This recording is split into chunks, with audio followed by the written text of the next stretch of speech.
হাবালদারে পাঠালাম টুনির বাড়ি গোল্ডে আসটি, এখনো খোঁজ খবর নেই। শ্বশুরের মায়েরা নিয়ে উদ্ধার করলাম।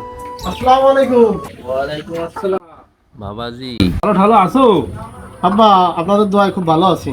তা বাবাজি তোমাদের বাড়ি তো গোশ পাঠাইছি।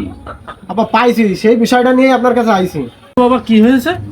বা আমি জানি যে আপনি এই গ্রামে সব থেকে বড় গরু কুরবানি দিয়েছেন, কিন্তু আমার বাড়ি আপনার গোশ দিয়েছেন মাত্র 1 কেজি। আমি তো জানি যে আপনি গরু গোশ দিয়ে আসবেন, বেশি করে আমার বন্ধু বান্ধব নিয়ে 1 সপ্তাহ ফেলে খাবো। আপনি এই কাজটা মোটেও ঠিক করেননি আব্বা। তো আগে আমার কথাটা তুমি শোনো। আপনার কথা আমি কি শুনবো?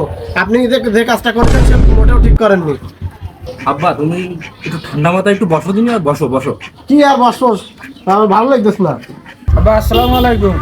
আব্বা ওয়ালাইকুম আসসালাম। আপনি একটু এক সাইডে আসেন, যে আপনার সাথে কিছু কথা আছে। বাবা কি হয়েছে? বড় জমায় আছে, তুমি বসো, ঠান্ডা মাথায় তোমার সাথে কথা বলতেছি। আপনি জানেন না আপনার বড় জনের সাথে আমি কথা বলিনি।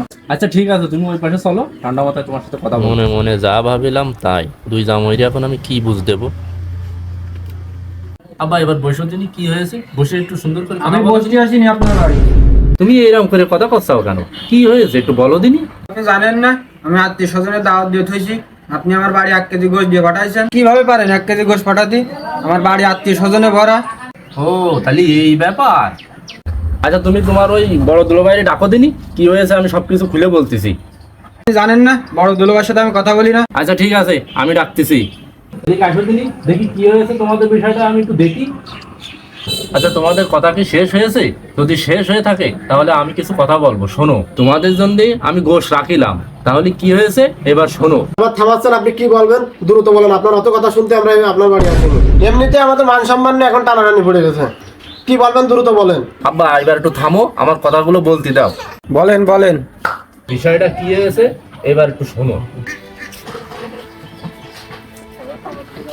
কাকু কাকু আমার একটু গোশ দেবেন? বাবা তুমি কোথা থেকে আসছো? আমার বাড়ি দক্ষিণ পাড়া, আমি হলো শাহরুখের সাগর। ও তুমি দক্ষিণ পাড়া শাহরুখের ছেলে। আমাদের ওই পাড়ার থেকে তোমাদের গোশ দিইনি। আমাদের না ওই পাড়াতে কোনো গোশ দিইনি। আহারে বাবা রে, তুমি দাঁড়াও, আমি তোমার জন্য গোশ আনতেছি। ফ্রিজে 2 জামাইর জন্য গোশ রাখা রয়েছে। এই পাশে অসহায় ছেলেটারে আগে বিদায় করি, তারপরে যা হয় জামাইগের বুঝে শুনেই বলবানে। বাবা এই না গোশ, বাসায় নিয়ে যায় সবাই মিলে রান্না বান্না করে খেয়ে নেয়। আজকে আমরা যাই বেশি করে রান্তি কব। আব্বা আপনার এত বড় মন, আমি কখনোই বুঝতে পারিনি যে আপনার মন এত বড়।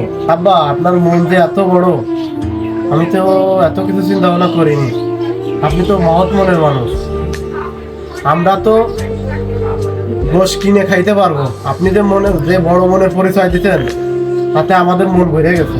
আব্বা বিষয়টা তোমাকে বুঝতে পারলাম, তোমরা তো হ্যাঁ, বুঝছো সবকিছু।